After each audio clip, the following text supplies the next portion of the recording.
আসসালামু আলাইকুম ওয়া রাহমাতুল্লাহি ওয়া বারাকাতুহু। প্রিয় ভাইরা, আপনারা শুনছেন নবীদের জীবন কাহিনী সিরিজের ৩৬তম পর্ব। আর আজ শুনছেন হযরত ঈসা আলাইহিস সালামের জীবনী। ভিডিওটি ভালো লাগলে একটি লাইক করবেন, আপনার মূল্যবান মতবাদ জানাতে কমেন্ট করবেন এবং দিন দুনিয়ার বাণী যাতে সারা পৃথিবীতে ছড়িয়ে পড়ে সেজন্য শেয়ার করতেও ভুলবেন না। আর অবশ্যই চ্যানেলটিকে সাবস্ক্রাইব করবেন। আসুন শুরু করছি হযরত ঈসা আলাইহিস সালামের জীবনী। হযরত ঈসা আলাইহিস সালাম ছিলেন বনু ইসরাইল বংশের সর্বশেষ নবী ও কিতাবধারী রাসূল। তিনি ইনজিল প্রাপ্ত হয়েছিলেন। তারপর থেকে শেষ নবী মুহাম্মদ সাল্লাল্লাহু আলাইহি সাল্লামের আবির্ভাব পর্যন্ত আর কোনো নবী আগমন করেননি। এই সময়টাকে রাসূল আগমনের বিরতিকাল বলা হয়। কিয়ামত সংঘটিত হওয়ার অব্যবহিত কাল পূর্বে হযরত ঈসা আলাইহিস সালাম আল্লাহর হুকুমে পুনরায় পৃথিবীতে অবতরণ করবেন এবং মুহাম্মদী শরিয়ত অনুসরণে ইমাম মাহদির নেতৃত্বে সারা পৃথিবীতে শান্তির রাজ্য কায়েম করবেন। তিনি উম্মতে মুহাম্মদের সাথে বিশ্ব সংস্কারে ব্রতী হবেন।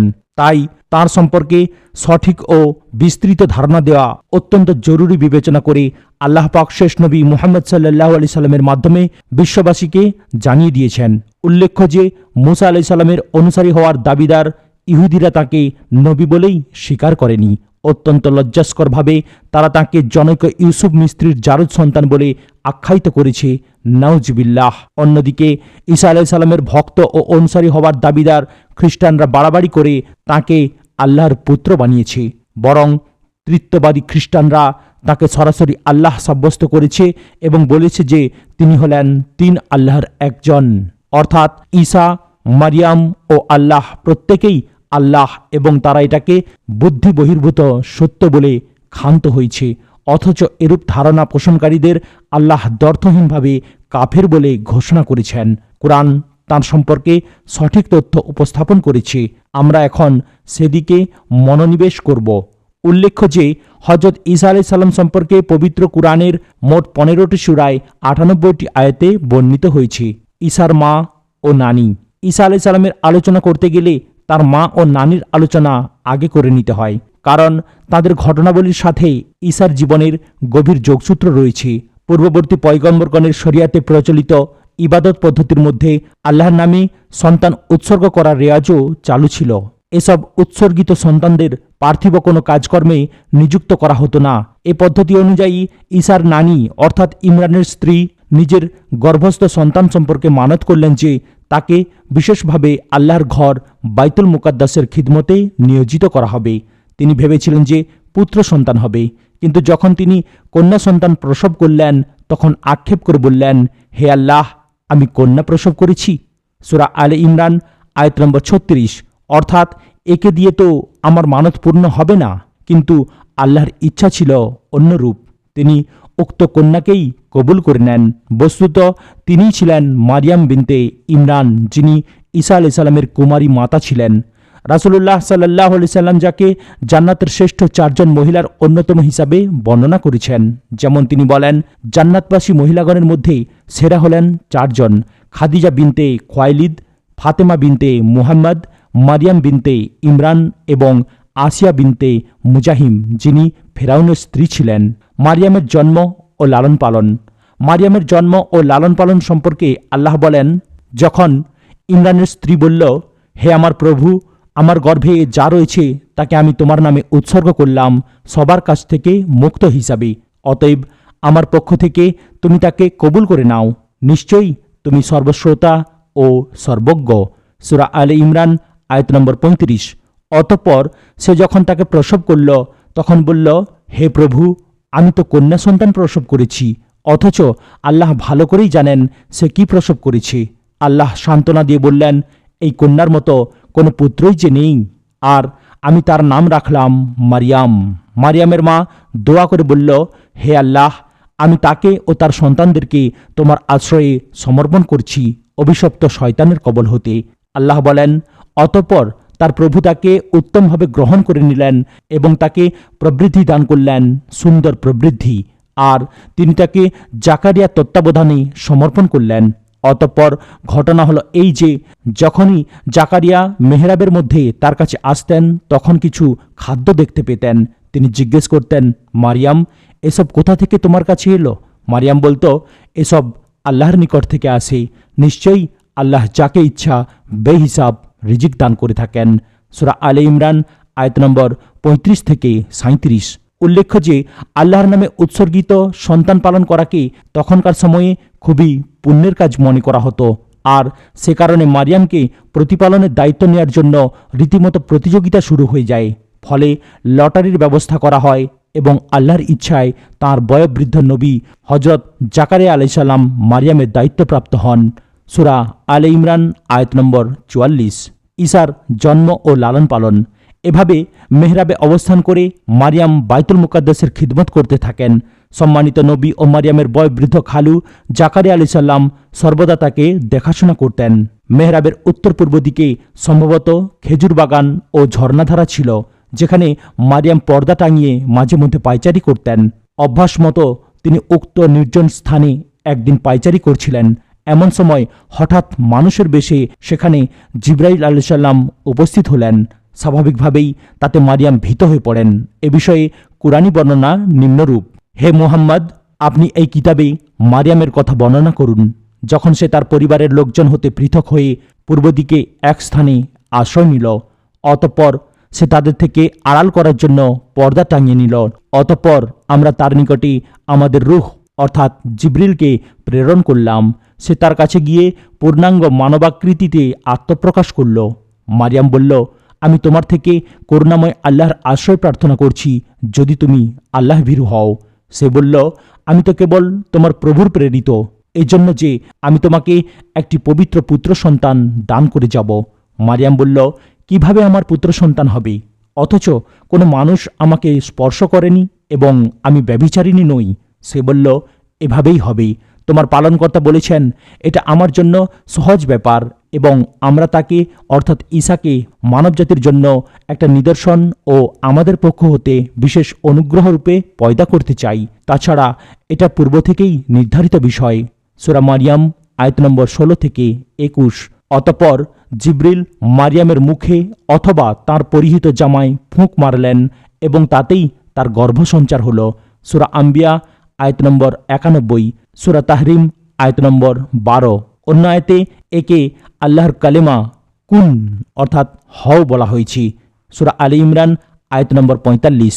অতঃপর আল্লাহ বলেন, অতঃপর মারিয়াম গর্ভে সন্তান ধারণ করল এবং তৎসহ একটু দূরবর্তী স্থানে চলে গেল। এমত অবস্থায় প্রসব বেদনা তাকে একটি খেজুর বৃক্ষের মূলে আশ্রয় নিতে বাধ্য করল। তখন সে বলল, হায়, আমি যদি এর আগেই মারা যেতাম এবং আমি যদি মানুষের স্মৃতি থেকে বিলুপ্ত হয়ে যেতাম। এমন সময় ফেরেশতা তাকে নিম্নদেশ থেকে অর্থাৎ পার্শ্ববর্তী নিম্নভূমি থেকে আওয়াজ দিয়ে বলল, তুমি দুঃখ করো না, তোমার পালনকর্তা তোমার পাদদেশে একটি ঝর্ণাধারা সৃষ্টি করেছেন, আর তুমি খর্জুর বৃক্ষের কাণ্ড ধরে নিজের দিকে নাড়া দাও, তা থেকে তোমার দিকে সুপক্ক খেজুর পতিত হবে। তুমি আহার করো, পান করো এবং স্বীয় চক্ষু শীতল করো। আর যদি কোনো মানুষকে তুমি দেখো, তবে তাকে বলে দিও যে আমি দয়াময় আল্লাহর জন্য সিয়াম পালনের মানত করেছি, সুতরাং আমি আজ কারো সাথে কোনো মতেই কথা বলবো না। সূরা মারিয়াম আয়াত নম্বর 22 থেকে 26। উল্লেখ্য যে ইসলাম পূর্বকালের বিভিন্ন শরিয়াতে সম্ভবত সিয়াম পালনের সাথে অন্যতম নিয়ম ছিল সারাদিন মৌনতা অবলম্বন করা। হযরত জাকারিয়া আলাইহিস সালামকেও সন্তান প্রদানের নিদর্শন হিসাবে 3 দিন সিয়ামের সাথে মৌনতা অবলম্বনের নির্দেশ দেওয়া হয়েছিল। তবে ওই অবস্থায় ইশারা ইঙ্গিতে কথা বলার অবকাশ ছিল। সূরা মারিয়াম আয়াত নম্বর 10 এবং 11। একইভাবে মারিয়ামকেও নির্দেশ দেওয়া হলো। সূরা মারিয়াম আয়াত নম্বর 26। আলোচনা 1। যেহেতু ঈসা আলাইহিস সালামের জন্মগ্রহণের ব্যাপারটি সম্পূর্ণভাবে অলৌকিক, তাই তার গর্ভধারণের মেয়াদ স্বাভাবিক নিয়মের বহির্ভূত ছিল বলেই ধরে নিতে হবে। 9 মাস 10 দিন পরে সন্তান প্রসব শেষে 40 দিন নেফাস অর্থাৎ রজস্রাব হতে পবিত্রতার মেয়াদও এখানে ধর্তব্য না হওয়াই সমীচীন। অতএব ঈসাকে গর্ভধারণের ব্যাপারটাও যেমন নিয়ম বহির্ভূত, তার ভূমিষ্ঠ হওয়া ও তার মায়ের পবিত্রতা লাভের পুরা ঘটনাটাই নিয়ম বহির্ভূত এবং অলৌকিক। আর এটা আল্লাহর জন্য একেবারেই সাধারণ বিষয়। স্বামী স্ত্রীর মাধ্যমে সন্তান জন্ম হবে, মাকে 10 মাস গর্ভধারণ করতে হবে ইত্যাদি নিয়ম আল্লাহেরই সৃষ্টি এবং এই নিয়ম ভেঙে সন্তান দান করাও তাঁরই এখতিয়ার। এদিকে ইঙ্গিত করেই আল্লাহ বলেন, নিশ্চয়ই আল্লাহর নিকটে ঈসার দৃষ্টান্ত হল আদমের মতো। তাকে তিনি মাটি দিয়ে সৃষ্টি করেন এবং বলেন, হয়ে যাও, ব্যাস হয়ে গেল। যা তোমার প্রভু আল্লাহ বলেন সেটাই সত্য। অতএব তুমি সংশয়বাদীদের অন্তর্ভুক্ত হইও না। সূরা আলে ইমরান আয়াত নম্বর 59 এবং 60। অর্থাৎ আদমকে যেমন পিতামাতা ছাড়াই সৃষ্টি করা হয়েছে, ঈসাকে তেমনি পিতা ছাড়াই শুধু মায়ের মাধ্যমেই সৃষ্টি করা হয়েছে। আর এটাই যে সত্য এবং এর বাইরে যাবতীয় জল্পনা কল্পনা যে মিথ্যা, সে কথাও উপরোক্ত আয়াতে দর্থহীনভাবে বলে দেয়া হয়েছে। দুর্ভাগ্য এই যে বনু ইসরায়েলের নবী ও রাসূল হয়ে ঈসা আলাইহিস সালামের আগমন ঘটল, সেই ইহুদি নাসারারাই আল্লাহর উক্ত ঘোষণাকে মিথ্যা বলে গণ্য করেছে। অথচ এই হতভাগারা মারিয়ামের পূর্ব দিকে যাওয়ার অনুসরণে পূর্ব দিককে তাদের কিবলা বানিয়েছে। 2.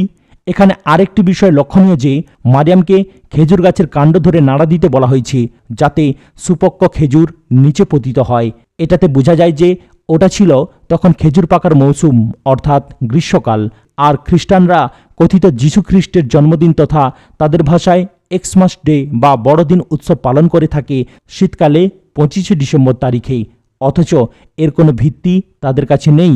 যেমন কোনো ভিত্তি নেই মুসলমানদের কাছে 12ই রবিউল আউয়াল একই তারিখে শেষ নবী মুহাম্মদ সাল্লাল্লাহু আলাইহি সাল্লামের জন্ম ও মৃত্যু দিবস পালনের। অথচ জ্যোতির্বিজ্ঞানের হিসাব অনুযায়ী রাসূলের জন্মদিবস ছিল 9 রবিউল আউয়াল সোমবার ও মৃত্যুর তারিখ ছিল 12ই রবিউল আউয়াল সোমবার। ইসলামে কারো জন্ম বা মৃত্যু দিবস পালনের বিধান নেই। ক্রুসেড যুদ্ধের সময় খ্রিস্টান বাহিনীর বড়দিন পালনের দেখা দেখি 605 অথবা 625 হিজরিতে ইরাকের এরবল প্রদেশের গভর্নর আবু সাইদ মুজাফফরউদ্দিন কুকুবুরি এর মাধ্যমে কথিত ঈদে মিলাদুন্নবীর প্রথা প্রথম চালু হয়। এই বিদআতি প্রথা কোনো কোনো মুসলিম দেশে, বিশেষ করে ভারত উপমহাদেশে শিকড় গড়ে বসেছে। 3. এখানে আরেকটি বিষয় লক্ষণীয় যে খেজুর গাছের গোড়া ধরে নাড়া দেওয়া কখনোই সম্ভব নয়, বিশেষ করে একজন সদ্য প্রসূত সন্তানের মায়ের পক্ষে। এর মধ্যে এ বিষয়ে ইঙ্গিত রয়েছে যে নেকির কাজে আল্লাহর উপরে ভরসা করে বান্দাকে অবশ্যই এগিয়ে যেতে হবে। যত সামান্যই হোক কাজ করতে হবে, আল্লাহ তাতেই বরকত দিবেন। যেমন তালুত ও দাউদকে আল্লাহ দিয়েছিলেন এবং যেমন শেষ নবী মুহাম্মদ সাল্লাল্লাহু আলাইহি সাল্লামকে আল্লাহ সাহায্য করেছিলেন, বিশেষভাবে হিজরতের রাত্রিতে মক্কা ত্যাগের সময়, হিজরতকালীন সফরে এবং বদর ও খন্দক যুদ্ধের কঠিন সময়ে।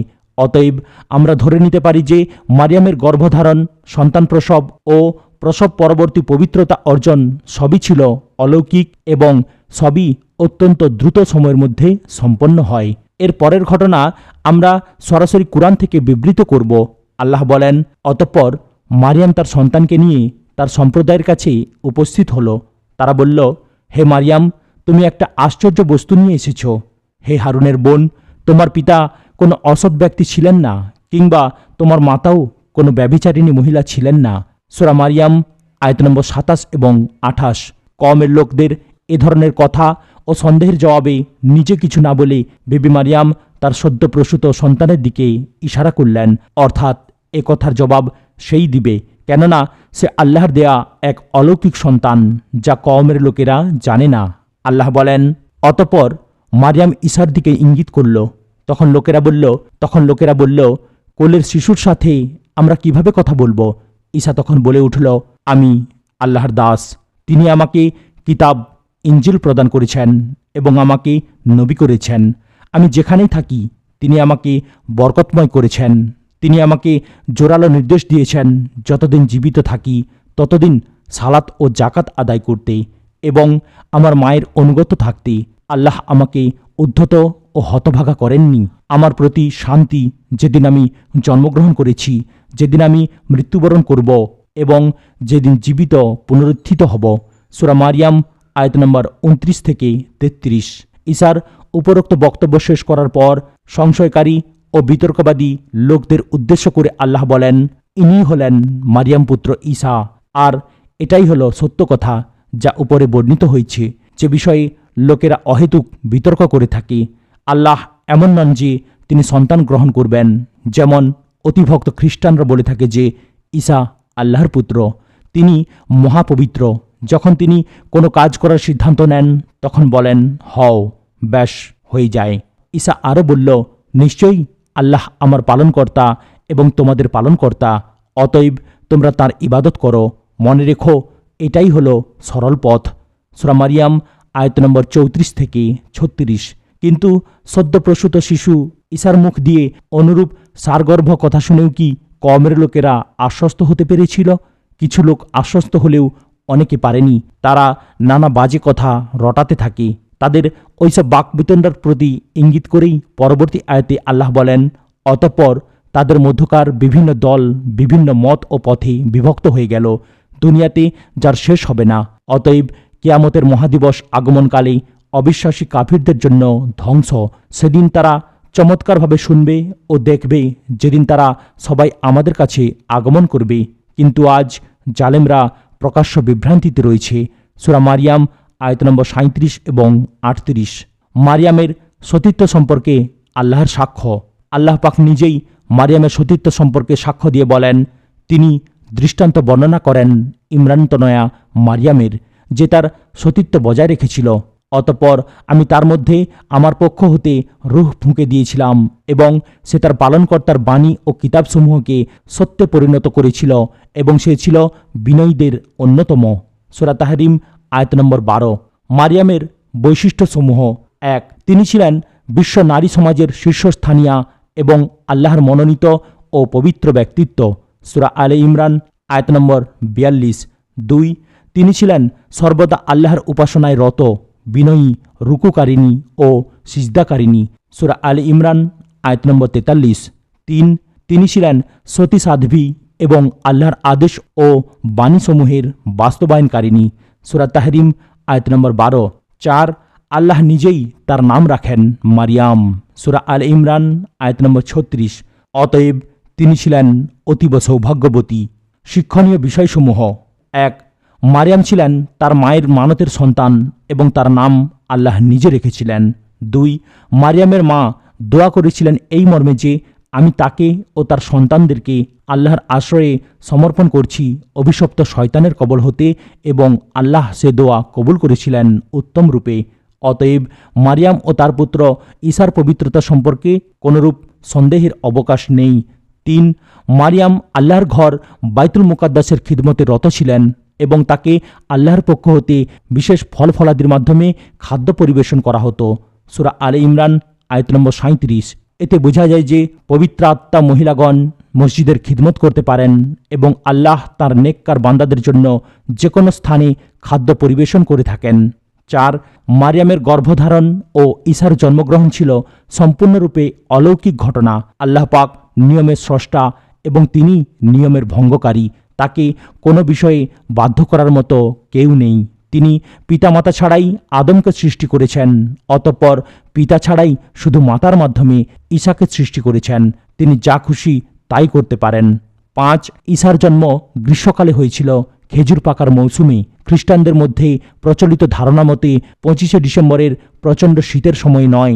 6, ফেরেশতা মানবাকৃতি ধারণা করে অথবা অদৃশ্য থেকে নেককার বান্দাকে আল্লাহর হুকুমে সাহায্য করে থাকেন। যেমন জিবরিল মানবাকৃতি ধারণ করে মারিয়ামের জামায় ফুঁক দিলেন, অতঃপর অদৃশ্য থেকে আওয়াজ দিয়ে তার খাদ্য ও পানীয়ের পথ নির্দেশ দান করলেন। 7, বান্দাকে কেবল প্রার্থনা করলেই চলবে না, তাকে কাজে নামতে হবে, তবেই তাতে আল্লাহর সাহায্য নেমে আসবে। যেমন খেজুর বৃক্ষের কাণ্ড ধরে নাড়া দেওয়ার সামান্য প্রচেষ্টার মাধ্যমে আল্লাহর হুকুমে সুপক্ক খেজুরসমূহ পতিত হয়। 8, বিশেষ সময়ে আল্লাহর হুকুমে শিশু সন্তানের মুখ দিয়ে সারগর্ভ বক্তব্যসমূহ বের হতে পারে। যেমন ঈসার মুখ দিয়ে বের হয়েছিল তার মায়ের পবিত্রতা প্রমাণের জন্য। বুখারী শরীফে বর্ণিত বনু ইসরায়েলের জুরাইজের ঘটনায়ও এর প্রমাণ পাওয়া যায়। 9, ঈসা কোনো উপাস্য ছিলেন না, বরং তিনি ছিলেন অন্যদের মতো আল্লাহর একজন দাস মাত্র, এবং তিনি ছিলেন আল্লাহর একজন সম্মানিত নবী ও কিতাবধারী রাসূল। 10, ঈসা যে বিনা বাপে পয়দা হয়েছিলেন তার অন্যতম প্রমাণ এই যে কোরআনের সর্বত্র তাঁকে মারিয়াম পুত্র বলা হয়েছে। পিতামাতা উভয় থাকলে হয়তোবা তাকে কেবল ঈসা বলেই সম্বোধন করা হতো, যেমন অন্যান্য নবীগণের বেলায় করা হয়েছে। অথচ মারিয়ামকে তার পিতার দিকে সম্বন্ধ করে মারিয়াম বিনতে ইমরান, ইমরান কন্যা বলা হয়েছে। সূরা তাহরিম আয়াত নম্বর 12। 11, একমাত্র মারিয়ামের নাম ধরেই আল্লাহ তাঁর সতীত্বের সাক্ষ্য ঘোষণা করেছেন। সূরা তাহরিম আয়াত নম্বর 12। যা পৃথিবীর অন্য কোনো মহিলা সম্পর্কে করা হয়নি। অতএব যাবতীয় বিতর্কের অবসানের জন্য এতটুকুই যথেষ্ট। তাছাড়া আল্লাহ তাকে সিদ্দিকাহ অর্থাৎ কথায় ও কর্মে সত্যবাদিনী আখ্যা দিয়েছেন। সূরা মারিয়াম আয়াত নম্বর ৭৫, যেটা অন্য কোনো মহিলা সম্পর্কে দেওয়া হয়নি। ঈসা আলাইহিস সালামের বৈশিষ্ট্যসমূহ: ১. তিনি ছিলেন বিনা বাপে পয়দা বিশ্বের একমাত্র নবী। সূরা আলে ইমরান আয়াত নম্বর ৪৬। ২. আল্লাহ স্বয়ং যার নাম রাখেন মসিহ ঈসা রূপে। সূরা আলে ইমরান আয়াত নম্বর ৪৫। ৩. তিনি শয়তানের অনিষ্টকারিতা হতে মুক্ত ছিলেন। সূরা আলে ইমরান আয়াত নম্বর ৩৬ এবং ৩৭। ৪. দুনিয়া ও আখেরাতে তিনি ছিলেন মহাসম্মানের অধিকারী এবং আল্লাহর একান্ত প্রিয়জনদের অন্যতম। সূরা আলে ইমরান আয়াত নম্বর ৪৫। ৫. তিনি মাতৃক্রোড়ে থেকেই সারগর্ভ বক্তব্য রাখেন। সূরা মারিয়াম আয়াত নম্বর ২৭ থেকে ৩৩। সূরা আলে ইমরান আয়াত নম্বর ৪৬। ৬. তিনি বনী ইসরাঈলগণের প্রতি প্রেরিত হয়েছিলেন। সূরা আলে ইমরান আয়াত নম্বর ৪৯ এবং শেষ নবী আহমদের আগমনের ভবিষ্যৎবাণী করেন। সূরা সফ আয়াত নম্বর ৬। ৭. তাঁর মোজেজাসমূহের মধ্যে ছিল: ক. তিনি মাটির তৈরি পাখিতে ফুঁক দিলেই তা জীবন্ত হয়ে উড়ে যেত। খ.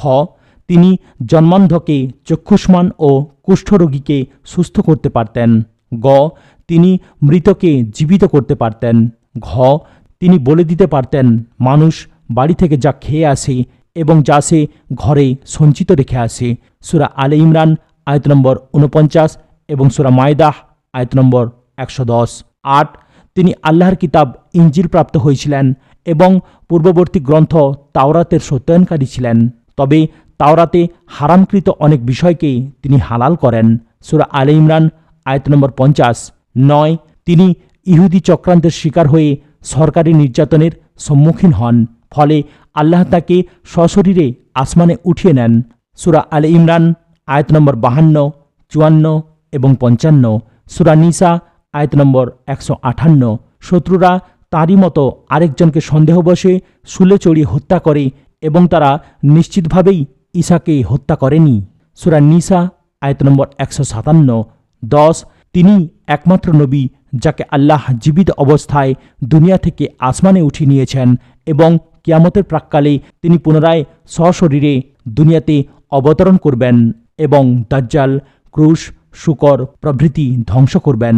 অতঃপর ইমাম মাহদির নেতৃত্বে সারা পৃথিবীতে ইসলামী শরিয়াত অনুযায়ী শান্তির রাজ্য কায়েম করবেন। হজরত ঈসা আলাইহিস সালামের কাহিনী: সাধারণত সকল নবী ৪০ বছর বয়সে নবুয়ত লাভ করেন, তবে ঈসা আলাইহিস সালাম সম্ভবত তার কিছু পূর্বেই নবুয়ত ও কিতাবপ্রাপ্ত হন। কেননা বিভিন্ন রেওয়ায়েত দ্বারা প্রমাণিত হয়েছে যে আকাশে তুলে নেবার সময় তার বয়স ৩০ থেকে ৩৫-এর মধ্যে ছিল।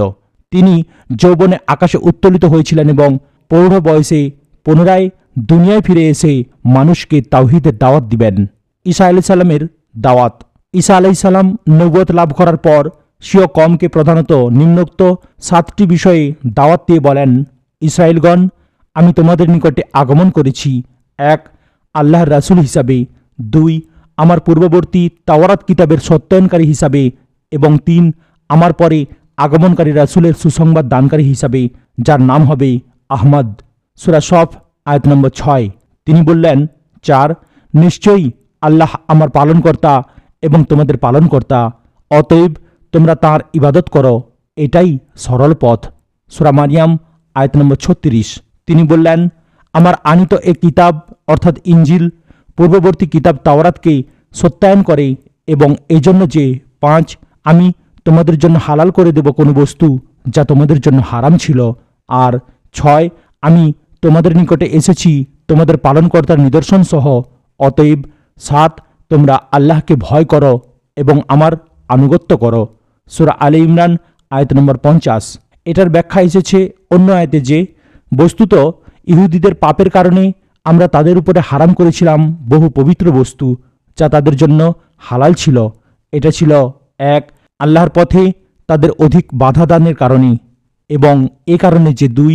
তারা সুদ গ্রহণ করত, অথচ এ ব্যাপারে তাদের নিষেধ করা হয়েছিল এবং এ কারণে যে ৩. তারা অপরের সম্পদ অন্যায়ভাবে ভোগ করত। বস্তুত আমরা কাফিরদের জন্য প্রস্তুত রেখেছি বেদনাদায়ক শাস্তি। সূরা নিসা আয়াত নম্বর 160 এবং 161। তিনি আরও বলেন, এবং ইহুদিদের জন্য আমরা 1 প্রত্যেক নখ বিশিষ্ট পশু হারাম করেছিলাম, এবং 2 ছাগল ও গরু থেকে এতদুভয়ের চর্বি আমরা তাদের জন্য হারাম করেছিলাম, কিন্তু ওই চর্বি ব্যতীত যা পৃষ্ঠে কিংবা অন্ত্রে সংযুক্ত থাকে অথবা অস্থির সাথে মিলিত থাকে, তাদের অবাধ্যতার কারণে আমরা তাদের এ শাস্তি দিয়েছিলাম, আর আমরা অবশ্যই সত্যবাদী। সূরা আনআম আয়াত নম্বর 146। ঈসা আলাইহিস সালামের পেশকৃত 5টি নিদর্শন। তাওহীদ ও রিসালাতের উপরে ঈমান আনার দাওয়াত দেওয়ার পরে তিনি বনী ইসরায়েলকে তাঁর আনিত নিদর্শনসমূহ বর্ণনা করেন। তিনি বলেন, নিশ্চয়ই আমি তোমাদের নিকটে তোমাদের পালনকর্তার পক্ষ থেকে এসেছি নিদর্শনসমূহ নিয়ে। যেমন 1, আমি তোমাদের জন্য মাটি দ্বারা পাখির আকৃতি তৈরি করে দিই, তারপর তাতে যখন ফুঁক দিই তখন তা উড়ন্ত পাখিতে পরিণত হয়ে যায় আল্লাহর হুকুমে। 2, আর আমি সুস্থ করে তুলি জন্মান্ধকে, এবং 3, ধবল কুষ্ঠ রোগীকে। 4, আর আমি জীবিত করে দিই মৃতকে আল্লাহর হুকুমে।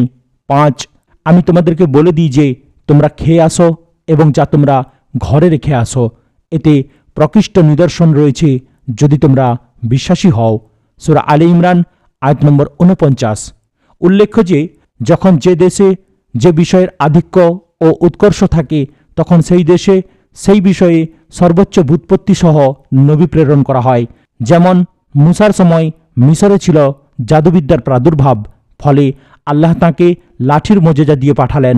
অনুরূপভাবে ঈসার সময়ে শাম ও সিরিয়া এলাকা ছিল চিকিৎসাবিদ্যায় সেরা, সে কারণ ঈসাকে আল্লাহ উপরে বর্ণিত অলৌকিক ক্ষমতা ও মোজেজাসমূহ দিয়ে পাঠান।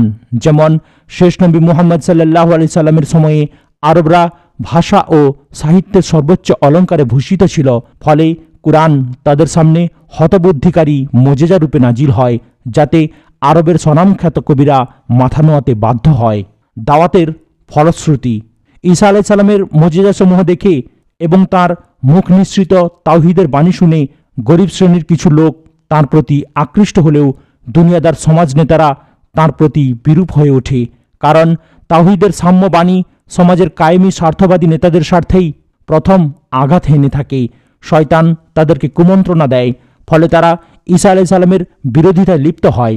বিগত নবীগণের ন্যায় বনু ইসরায়েলগণ তাদের বংশের শেষ নবী ঈসা আলাইহিস সালামের বিরুদ্ধে নানাবিধ চক্রান্ত শুরু করে। তারা প্রথমেই ঈসা আলাইহিস সালামকে জাদুকর বলে আখ্যায়িত করে। যেমন আল্লাহ বলেন, হে ঈসা, যখন তুমি তাদের কাছে প্রামাণাদি নিয়ে এসেছিলে, অতঃপর তাদের মধ্যে যারা কাফের তারা বলল, এটা প্রকাশ্য জাদু ব্যতীত কিছুই নয়। সূরা মাইদা আয়াত নম্বর 110। উক্ত অপবাদে ঈসা আলাইহিস সালাম ক্ষান্ত না হয়ে বরং আরও দ্বিগুণ বেগে দ্বীনের দাওয়াত দিয়ে যেতে থাকেন। তখন বিরোধীরা বেছে নেয় অতীব নোংরা পথ। তারা তার মায়ের নামে অপবাদ রটাতে শুরু করে, যাতে ঈসা আলাইহিস সালাম অত্যন্ত ব্যথা পেলেও নবুয়তের গুরুদায়িত্ব পালন করতে গিয়ে সবকিছু নীরবে সহ্য করতে থাকেন। ফলে ঈসা আলাইহিস সালামের সমর্থক সংখ্যা যতই বাড়তে থাকে, অবিশ্বাসী সমাজ নেতাদের চক্রান্ত ততই বৃদ্ধি পেতে থাকে। এবার তারা তাকে হত্যার ষড়যন্ত্র করল এবং সেজন্য দেশের বাদশাহকে তাঁর বিরুদ্ধে খেপিয়ে দেবার ষড়যন্ত্র করল। তারা অনবরত বাদশাহর কান ভারী করতে থাকে এই মর্মে যে লোকটি আল্লাহদ্রোহী, সে তাওরাত পরিবর্তন করে সবাইকে বিধর্মী করতে সচেষ্ট। এসব অভিযোগ শুনে অবশেষে বাদশাহ তাঁর বিরুদ্ধে গ্রেপ্তারি পরোয়ানা জারি করেন। তখন ইহুদিদের এসব ষড়যন্ত্র নস্যাৎ করার জন্য আল্লাহ স্বীয় কৌশল প্রেরণ করেন এবং ঈসা আলাইহিস সালামকে সশরীরে আসমানে উঠিয়ে নেন। ইহুদিদের উপর প্রেরিত গজব ও তার কারণসমূহ। ঈসা আলাইহিস সালামের দাওয়াত প্রত্যাখ্যান করার কারণে আল্লাহ ইহুদি কাফিরদের উপরে নানাবিধ দুনিয়াবি গজব নাজিল করেন। তাদেরকে কেন শাস্তি দেয়া হয়েছিল সে বিষয়ে অনেকগুলি কারণের মধ্যে আল্লাহ বলেন, তারা যে শাস্তিপ্রাপ্ত হয়েছিল তা ছিল 1, তাদের অঙ্গীকার ভঙ্গের কারণে, 2, অন্যায়ভাবে রাসূলকে হত্যা করার কারণে, এবং 3, তাদের এই উক্তির কারণে যে আমাদের হৃদয় আচ্ছন্ন, আর 4, তাদের কুফরির কারণে, এবং 5, মারিয়ামের প্রতি মহা অপবাদ আরোপের কারণে, 6, আর তাদের একথার কারণে যে আমরা মারিয়াম পুত্র ঈসা মসিহকে হত্যা করেছি, যিনি ছিলেন আল্লাহর রাসূল।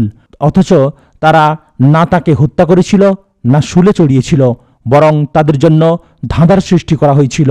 বস্তুত তারা এ ব্যাপারে নানাবিধ কথা বলে। তারা এ বিষয়ে সন্দেহের মাঝে পড়ে আছে। শুধুমাত্র ধারণার অনুসরণ করা ব্যতীত এ বিষয়ে তাদের কোনো জ্ঞানই নেই। আর নিশ্চিতভাবেই তারা তাকে হত্যা করেনি, বরং তাকে আল্লাহ নিজের কাছে উঠিয়ে নিয়েছেন। আর আল্লাহ হলেন মহাপরাক্রান্ত ও প্রজ্ঞাময়। সূরা নিসা আয়াত নম্বর 155 থেকে 158। ইহুদিদের অভিশপ্ত হওয়ার 10টি কারণ। সূরা নিসা 155 থেকে 161 নম্বর আয়াতে ইহুদিদের উপর আল্লাহর গজব নাজিলের ও তাদের অভিশপ্ত হওয়ার যে কারণসমূহ বর্ণিত হয়েছে তা সংক্ষেপে নিম্নরূপ: 1. তাদের ব্যাপক পাপাচার। 2. আল্লাহর পথে বাধা দান। 3. সুদি লেনদেন। 4.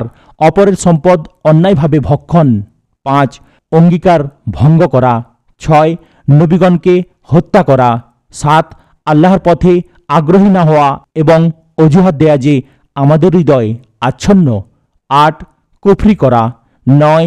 মারিয়ামের প্রতি মিথ্যা অপবাদ দেওয়া। 10. ঈসাকে শুলে বিদ্ধ করে হত্যার মিথ্যা দাবি করা। ঈসা আলাইসাল্লামকে হত্যার ষড়যন্ত্র ও তাঁর ঊর্ধ্বারোহণ। তৎকালীন রোম সম্রাট সাতিউনুসের নির্দেশে মাঝারি ঈসা আলাইসাল্লামকে গ্রেপ্তারের জন্য সরকারি বাহিনী ও ইহুদি চক্রান্তকারীরা তাঁর বাড়ি ঘেরাও করে। তারা জনৈক নরাধমকে ঈসা আলাইসাল্লামকে হত্যা করার জন্য পাঠায়, কিন্তু ইতিপূর্বে আল্লাহ ঈসা আলাইসাল্লামকে উঠিয়ে নেয়। সে বিফল মনোরথ হয়ে ফিরে যায়, কিন্তু এরই মধ্যে আল্লাহর হুকুমে তার চেহারা ঈসা আলাইসাল্লামের সদৃশ হয়ে যায়।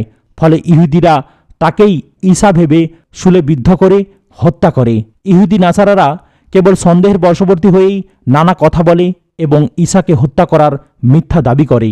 আল্লাহ বলেন, এ বিষয়ে তাদের কোনো জ্ঞান নেই, তারা কেবলই সন্দেহের মধ্যে পড়ে আছে। এটা নিশ্চিত যে তারা তাকে হত্যা করতে পারেনি, বরং তার মতো কাউকে তারা হত্যা করেছিল। উল্লেখ্য যে ঈসা আলাইসাল্লাম তাঁর উপরে বিশ্বাসী সে যুগের ও পরবর্তী যুগের সকল খ্রিস্টানের পাপের বোঝা নিজে কাঁধে নিয়ে প্রায়শ্চিত্ত স্বরূপ শুলে বিদ্ধ হয়ে মৃত্যুবরণ করেছেন বলে খ্রিস্টানদের দাবি স্রেফ প্রতারণা ও অপপ্রচার বই কিছুই নয়। আল্লাহর 5টি অঙ্গীকার। ইহুদিদের বিপক্ষে হজরত ঈসা আলাইহিস সালামকে সাহায্যের ব্যাপারে আল্লাহ 5টি ওয়াদা করেছিলেন এবং সবকটি তিনি পূর্ণ করেন। 1. হত্যার মাধ্যমে নয়, বরং তার স্বাভাবিক মৃত্যু হবে। 2. তাকে ঊর্ধ্বজগতে তুলে নেওয়া হবে। 3. তাকে শত্রুদের অপবাদ থেকে মুক্ত করা হবে। 4. অবিশ্বাসীদের বিপক্ষে ঈসার অনুসারীদেরকে কিয়ামত অবধি বিজয়ী রাখা হবে। এবং 5. কিয়ামতের দিন সবকিছুর চূড়ান্ত ফায়সালা করা হবে। এ বিষয়গুলি বর্ণিত হয়েছে নিম্নোক্ত আয়াতে, যেমন আল্লাহ বলেন, আর স্মরণ করো যখন আল্লাহ বললেন, হে ঈসা, আমি তোমাকে ওফাত দিব এবং তোমাকে আমার কাছে তুলে নেব এবং তোমাকে কাফিরদের হাত থেকে মুক্ত করব।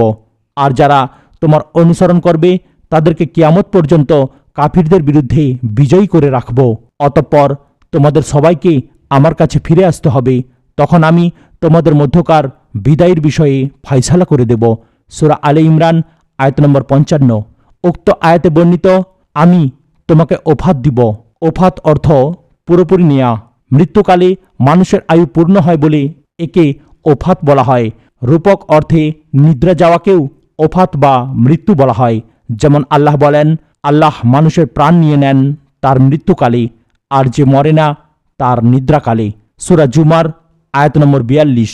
সে কারণ জাহাক, ফাররা প্রমুখ বিদ্বানগণ বলেন, আমি আপনাকে নিজের কাছে উঠিয়ে নেব এবং শেষ জামানায় পৃথিবীতে নামিয়ে দিয়ে স্বাভাবিক মৃত্যুদান করব। এখানে বর্ণনার আগপিছ হয়েছে মাত্র। কুরতুবী, ইবনু কাসির, যা কোরআনের বহু স্থানে হয়েছে। ঈসার অবতরণ, দাজ্জাল নিধন, পৃথিবীতে শান্তির রাজ্য স্থাপন ইত্যাদি বিষয়ে সহিহ ও মুতাওয়াতির হাদিসসমূহ বর্ণিত হয়েছে। প্রায় সকল বড় বড় নবী হিজরত করেছেন। এক্ষণে পৃথিবী থেকে আসমানে উঠিয়ে নেওয়া, অতঃপর পুনরায় পৃথিবীতে ফিরিয়ে দিয়ে স্বাভাবিক মৃত্যুদান করা, এটা ঈসা আলাইহিস সালামের জন্য এক ধরনের হিজরত বই কি।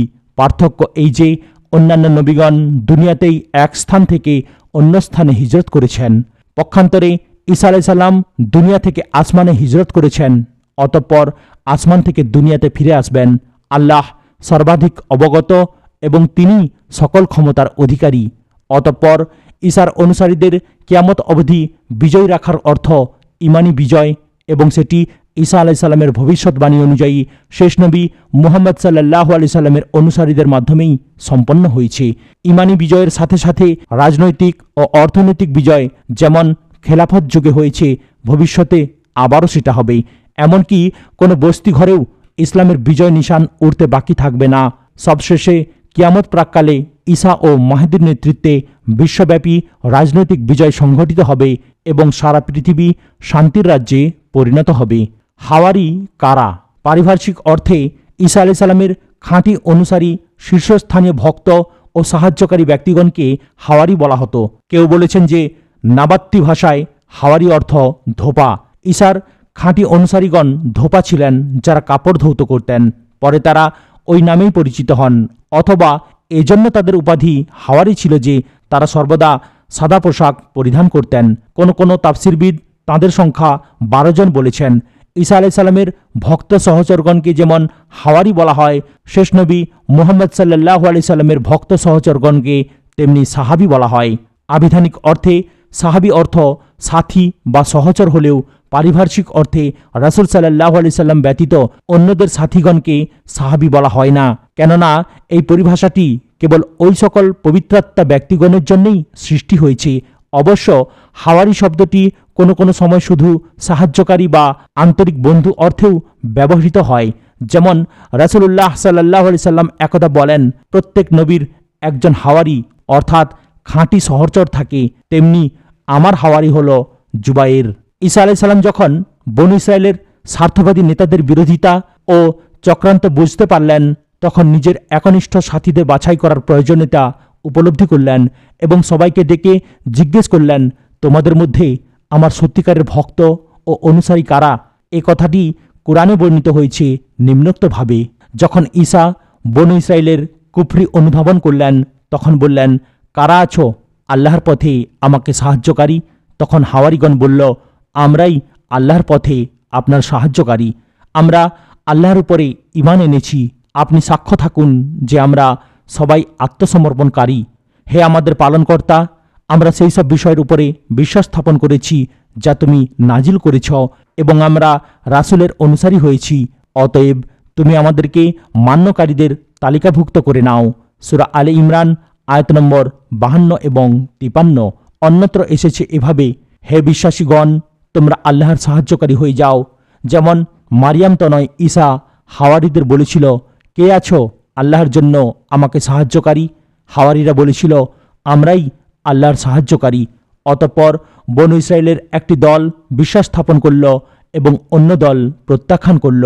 অতঃপর আমরা বিশ্বাসীদের সাহায্য করলাম তাদের শত্রুদের উপরে, ফলে তারা বিজয়ী হল। সূরা সফ আয়াত নম্বর 14। অবশ্য হাওয়ারিদের এই আনুগত্য প্রকাশের ক্ষমতা আল্লাহ দান করেছিলেন তাঁর বিশেষ অনুগ্রহে। যেমন তিনি বলেন, আর যখন আমি হাওয়ারিদের মনে জাগ্রত করলাম যে আমার প্রতি ও আমার রাসূলের প্রতি বিশ্বাস স্থাপন করো, তখন তারা বলল, আমরা বিশ্বাস স্থাপন করলাম এবং আপনি সাক্ষী থাকুন যে আমরা সবাই আত্মসমর্পণকারী। সূরা মায়েদা আয়াত নম্বর 111। এখানে হাওয়ারিদের নিকট ওহী করা অর্থ তাদের হৃদয়ে বিষয়টি সঞ্চার করা বা জাগ্রত করা। এটা নবুয়তের ওহী নয়। বস্তুত শত্রুদের উৎপীড়নে অতিষ্ঠ হয়ে ঈসা আলাইহিস সালাম তাঁর অনুসারীগণের প্রতি উপরোক্ত আহ্বান জানাতে বাধ্য হয়েছিলেন। সাথে সাথে 12 জন ভক্ত অনুসারী তাঁর ডাকে সাড়া দিয়েছিলেন এবং আনুগত্যের শপথ নিয়েছিলেন। অতঃপর তারাই ঈসা আলাইহিস সালামের উদ্ধারণের পরে ঈসাই ধর্মপ্রচারে উল্লেখযোগ্য অবদান রাখেন, যদিও পরবর্তীকালে তাদের মধ্যে বহু ভেজাল ঢুকে পড়ে এবং তারা বহু দলে বিভক্ত হয়ে যায়। আজও বিশ্ব খ্রিস্টান সমাজ রোমান ক্যাথলিক ও প্রোটেস্ট্যান্ট নামে প্রধান দুদলে বিভক্ত, যাদের রয়েছে অসংখ্য উপদল, আর এরা সব দলই ভ্রান্ত। ইমাম বাগাভী রহমতুল্লাহ আলাইহি সূরা সফ 14 নম্বর আয়াতের তাফসিরে আব্দুল্লাহ ইবনে আব্বাস রাদিয়াল্লাহু তাআলা আনহু থেকে বর্ণনা করেন যে ঈসা আলাইহিস সালামের ঊর্ধ্বারোহণের পর খ্রিস্টান জাতি 3 দলে বিভক্ত হয়ে যায়। একদল তাকে আল্লাহ বলে, একদল তাকে আল্লাহর পুত্র বলে এবং একদল তাকে আল্লাহর দাস ও রাসূল বলে। প্রত্যেক দলের অনুসারী দল ছিল, তাদের মধ্যে দ্বন্দ্বকলহ বাড়তে থাকে। অতঃপর শেষ নবী মুহাম্মদ সাল্লাল্লাহু আলাইহি সাল্লামের আগমন ঘটে এবং তিনি মুমিনদের দলকে সমর্থন দেন। ফলে তারাই দলিলের ভিত্তিতে জয়লাভ করে। বলা বাহুল্য, মুমিন ঈসাইগণ সবাই ইসলাম কবুল করে ধন্য হন। বিশ্বাসীদেরকে আল্লাহ সাহায্য করলেন ও তারা বিজয়ী হলো বলতে উম্মতে মুহাম্মদীকে বোঝানো হয়েছে, যারা ঈসা ও মুহাম্মদ উভয় নবীর উপরে বিশ্বাস স্থাপন করেছেন এবং অবিশ্বাসী কাফের মুশরিকদের উপর দুনিয়া ও আখিরাতে বিজয়ী হয়েছেন। আসমান থেকে খাঞ্চা ভর্তি খাদ্য অবতরণ। মুসা আলাইহিস সালামের উম্মতগণের জন্য আল্লাহ আসমান থেকে মান্না ও সালোয়ার জান্নাতি খাবার নামিয়ে দিয়েছিলেন। সম্ভবত তাতে উদ্বুদ্ধ হয়ে একদা হাওয়ারিগণ ঈসা আলাইহিস সালামের নিকটে অনুরূপ দাবি করে বসল। বিষয়টির কুরআনী বর্ণনা নিম্নরূপ: যখন হাওয়ারিরা বলল, হে মারিয়াম পুত্র ঈসা, আপনার পালনকর্তা কি এরূপ করতে পারেন যে আমাদের জন্য আকাশ থেকে খাদ্যভর্তি খাঞ্চা অবতরণ করে দেবেন? তিনি বললেন, যদি তোমরা ঈমানদার হও তবে আল্লাহকে ভয় করো। তারা বলল, আমরা তা থেকে খেতে চাই, আমাদের অন্তর পরিতৃপ্ত হবে এবং আমরা জেনে নেব যে আপনি সত্য বলেছেন ও আমরা সাক্ষ্যদাতা হয়ে যাব।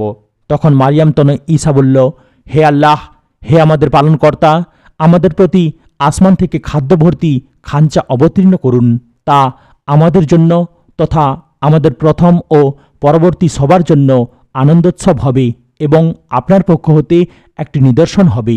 আপনি আমাদের রুজি দান করুন, আপনি শ্রেষ্ঠ রুজিদাতা। আল্লাহ বললেন, নিশ্চয়ই আমি সে খাঞ্চা তোমাদের প্রতি অবতীর্ণ করব। অতঃপর যে ব্যক্তি অকৃতজ্ঞ হবে আমি তাকে এমন শাস্তি দেব যে শাস্তি বিশ্বজগতে অপর কাউকে দেব না। সূরা মায়দাহ আয়াত নম্বর 112 থেকে 115 নম্বর আয়াত। উল্লেখ্য যে উক্ত খাদ্য সঞ্চিত রাখা নিষিদ্ধ ছিল। তিরমিজির একটি হাদিসে আম্মার বিন ইয়াসির রাদিয়াল্লাহু তাআলা আনহু হতে বর্ণিত হয়েছে যে উক্ত খাদ্যভর্তি খাঞ্চা আসমান হতে নাজিল হয়েছিল এবং হাওয়ারিগণ তৃপ্তি ভরে খেয়েছিল, কিন্তু লোকদের মধ্যে কিছু লোক তা সঞ্চিত রেখেছিল, ফলে তারা বানর ও শূকরে রূপান্তরিত হয়ে গিয়েছিল। ঈসা আলাইহিস সালামের অনুসারীদের কুফরি এবং কিয়ামতের দিন আল্লাহর সঙ্গে ঈসা আলাইহিস সালামের কথোপকথন।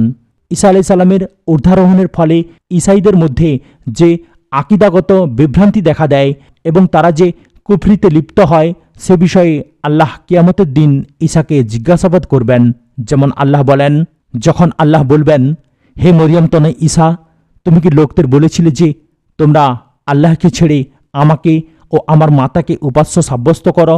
ঈসা বলবেন, আপনি মহাপবিত্র, আমার জন্য শোভা পায় না যে আমি এমন কথা বলি যা বলার কোনো অধিকার আমার নেই। যদি আমি বলে থাকি তবে আপনি অবশ্যই তা জানেন। বস্তুত আপনি আমার মনের কথা জানেন, কিন্তু আমি জানি না কি আপনার মনের মধ্যে আছে। নিশ্চয়ই আপনি অদৃশ্য বিষয়ে অবগত। আমি তো তাদের কিছুই বলিনি, কেবল সে কথাই বলেছি যা আপনি বলতে বলেছেন যে তোমরা আল্লাহর দাসত্ব করো, যিনি আমার ও তোমাদের পালনকর্তা। বস্তুত আমি তাদের সম্পর্কে অবগত ছিলাম যতদিন আমি তাদের মধ্যে ছিলাম। অতঃপর যখন আপনি আমাকে লোকান্তরিত করলেন তখন থেকে আপনি তাদের সম্পর্কে অবগত রয়েছেন। আপনি সকল বিষয়ে পূর্ণ অবগত।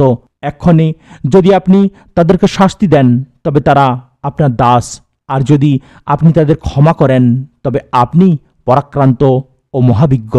সূরা মায়দাহ আয়াত নম্বর 116 থেকে 118। উপরোক্ত 117 নম্বর আয়াতে বর্ণিত ঈসা আলাইহিস সালামের মৃত্যুর দলিল তালাশ করার এবং তার উদ্ধারণের বিষয়টিকে অস্বীকার করার প্রমাণ হিসাবে উপস্থাপন করার কোনো সুযোগ নেই, কেননা এই কথোপকথনটি কিয়ামতের দিন হবে, যার আগে আসমান থেকে অবতরণের পর দুনিয়ায় তার স্বাভাবিক মৃত্যু হয়ে যাবে। ঈসা আলাইহিস সালামের কাহিনী থেকে শিক্ষণীয় বিষয়সমূহ। হযরত ঈসা আলাইহিস সালামের নবুয়তি জীবন থেকে আমরা নিম্নোক্ত শিক্ষণীয় বিষয়সমূহ জানতে পারি। যেমন 1. পিতা ইব্রাহিম আলাইহিস সালামের কনিষ্ঠ পুত্র ইসহাক আলাইহিস সালামের বংশের হাজার হাজার নবী রাসূলের মধ্যে সর্বশেষ নবী ও কিতাবধারী রাসূল ছিলেন হযরত ঈসা আলাইহিস সালাম।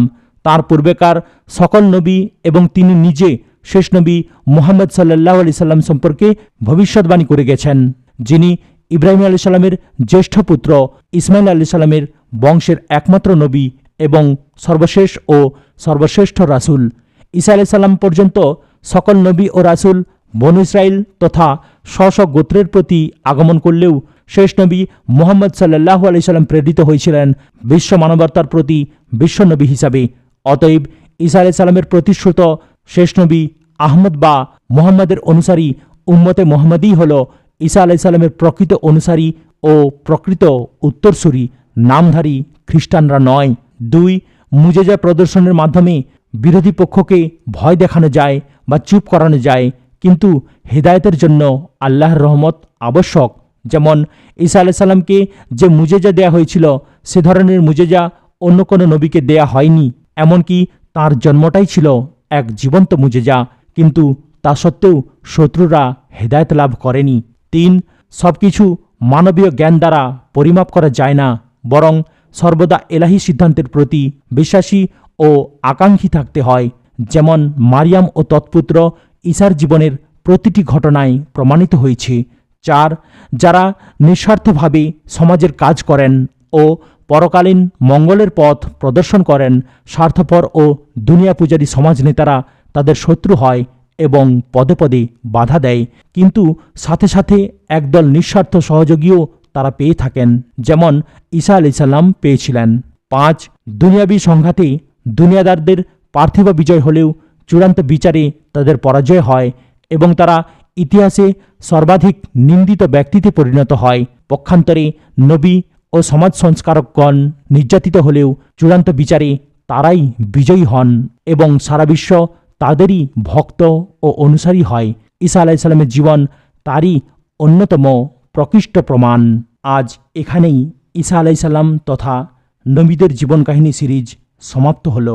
চ্যানেলটির অন্যান্য ভিডিওগুলো দেখার জন্য দয়া করে সাবস্ক্রাইব করবেন, লাইক, কমেন্ট এবং শেয়ার করতেও ভুলবেন না। আসসালামু আলাইকুম ওয়া রাহমাতুল্লাহি ওয়া বারাকাতুহু।